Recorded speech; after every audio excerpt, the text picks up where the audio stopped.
Bagadooga, handoo bow, dat, gonk, I shake it, pagadooga, like gow, I'm gonk, ink, onk. I like what you've done there. There's a note in there that doesn't go, and that's what makes it special. That's right. Right? Well, that's the thing. Take that with you. With those open string pull-offs, sometimes those open strings are in the key that you're in, and sometimes they're not, and that's even better. Yeah, it doesn't matter. It doesn't matter. You know why? Because rock and roll, folks. Yeah. Hi, I'm Ken. Hi, Ken. I'm Greg. We're back at the Wildwood Lair. We have guitars. We do. Lots. That have the mighty R emblem. Oh my God, there are so many guitars here. There are a lot of guitars. Oh, yes. For a lot of people who need guitars. Yes. Because in these uncertain times, nothing soothes like a... Nothing soothes like a savage salve, like a six-stringed strumpet. Wow. You know what? Thank you, coffee.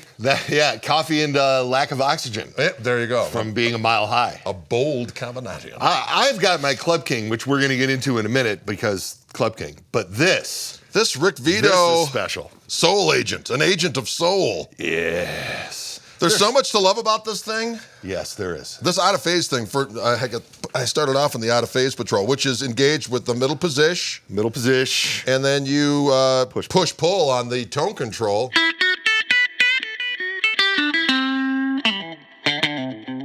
Which is the combination of these two out of phase, and it just...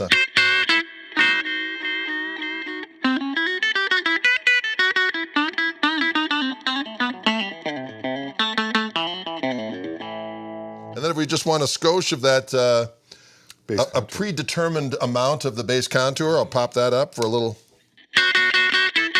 Woo!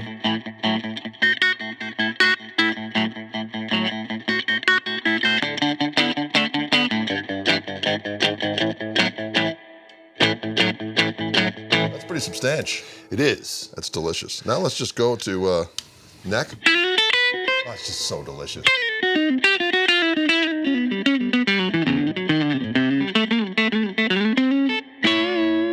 Mr. Bridge.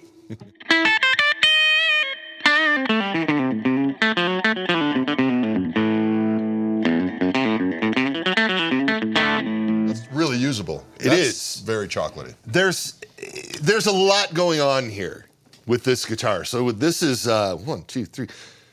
This is 4 signature models in with Mr. Vito and Reverend. And the original one was a beautiful aluminum topped with voodoo designs, I remember and that snakes, and the doll on the back. They're going for a pretty penny nowadays. They are, if it can be found. That's a tough one. And those guitars had really, really overwound P90s in them, hotter than anything on the market. I'm talking a 19K bridge P90. Oh, geez. Yeah, it threw. And that was the thing that he was doing at the time. He was coming off of the Bonnie Raitt gig, and he was playing a lot of slide and really liked that P90 mid-range because it put him in his own spot in the mix. Right. And then eventually, well, a few years later, we did what we call the Rick Vito Classic, which had the Art Deco pinstriping on it, and it had the beautiful black and white binding. And then, and that was a set neck. And Rick started wanting to get back to more of the original bolt-on tone. Right. And he was doing a lot of humbucker stuff at the time, so we snuck this soul shaker in there. Yeah. And so we went from having 2 weird single coil, well, a P90 in the neck and then that weird, like, Supro-style single coil on the bridge of the Classic, right, to having a 2 humbucker guitar. Right. And it sounded great in his slide stuff. You saw it. Yeah, I had And one. then you guys toured with him during that sort of Soul Shaker era. So it fit a niche in his set, but it was never going to be like the number one thing. And in Joe and I talking to him when he was out with you, we came up with the idea, the impetus, if you will, for this guitar. And we've basically combined all of the features from all of his models into one thing. Yeah. So this is the Reverend Alnico humbucker in the bridge. We just put the points on it for look, because it's dope. it is dope. And this is our P90. This is a heavily chambered Carina body. Nice and light. And it's got a solid spruce top, Oh. like the original Jetstreams and things did. So you get that sort of punchiness. Yeah. But this guitar is very light. This one here is probably a little just shy of 7. Nice. Probably 6 pounds, 14 ounces or so. We've been doing this in Oceanside Green and Midnight Black, which you can find here on the Reverend site.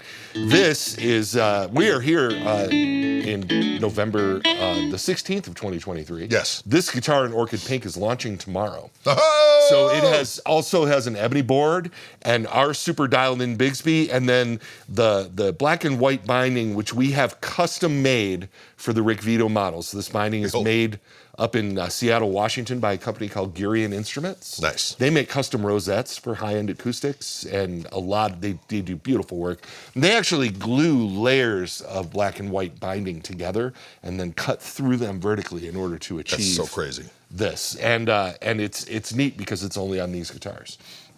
Totally. And and then, with the electronics, he was never really using the bass contour in any sort of subtle way. He was never really dialing in between tones. He either rolled it all the way up or rolled it all the way off. So we eliminated a knob on the guitar just by making that a push pull on the volume. And this is the Rick Vito Soul Agent. Yeah.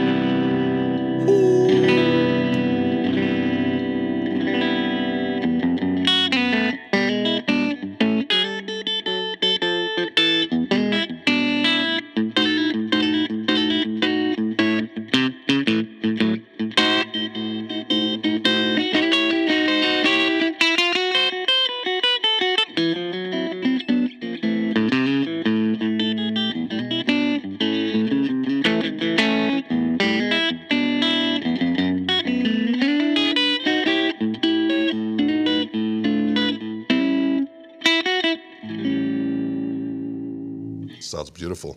It's an interesting story is that I loved my Soul Shaker.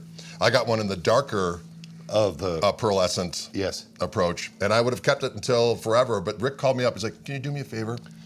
Mick Fleetwood wants to buy one of those. Do you mind selling him yours? And I'm like, what can I say to that? I had to say, yes, of course I'll sell.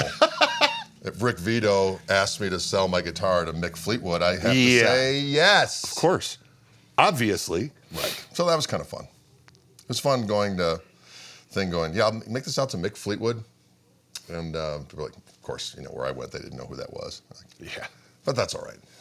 I knew who it was. You know my Mick Fleetwood story?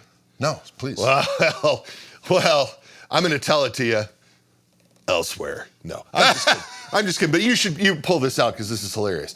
So do you remember the year that you met Robin Fink at the NAMM show? Yes. And Robin was really excited to meet Greg because Robin has been a big fan of Greg's for years.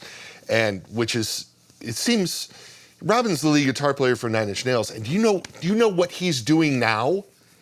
He's playing lead guitar for Danny Elfman, and he's doing all those Nightmare Before Christmas gigs and stuff. Wow. It's an incredible gig. So we launched the Robin Fink signature guitar at the NAMM show, and he was doing autograph signings in our booth, and Nine Inch Nails fans were lined up. Sure. And, it was quite a gala. It was a huge event. And I'm standing next to him doing crowd control, kind of, because people are there, and Rick Vito was there walking around. He was at that show for some reason. And so I'm standing there next to the table. Some dude comes all the way through the line and gets up to the table and sees Robin signing. He was like, oh man, dude, you're not Mick Fleetwood. I thought you were Mick Fleetwood. I thought I was going to get to meet you. He said, well, let's just pretend. See, I'm gargantuan, but I'm also, I don't know. I think Mick might be 6'8". Yeah, I think he's my size. I think he's like 6'7". Yeah. Yeah. But he's also like this big around. Right. Yeah. That's kind of like when back in the day when I was in Asia and I had my long hair and so on and so forth, and I was a little heavier then. And in 2 different places, they thought I was the wrestler, The Undertaker.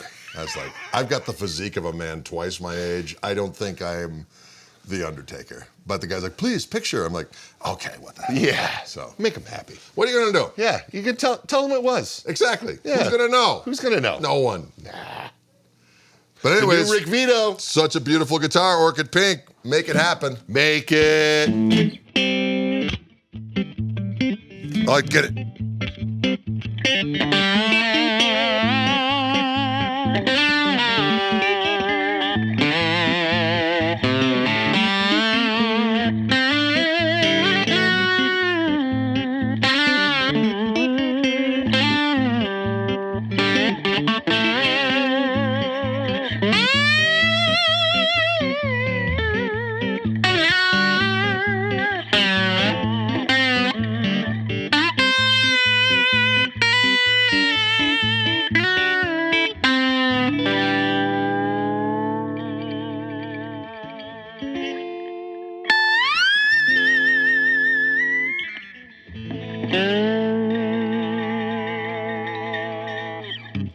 You better get this on.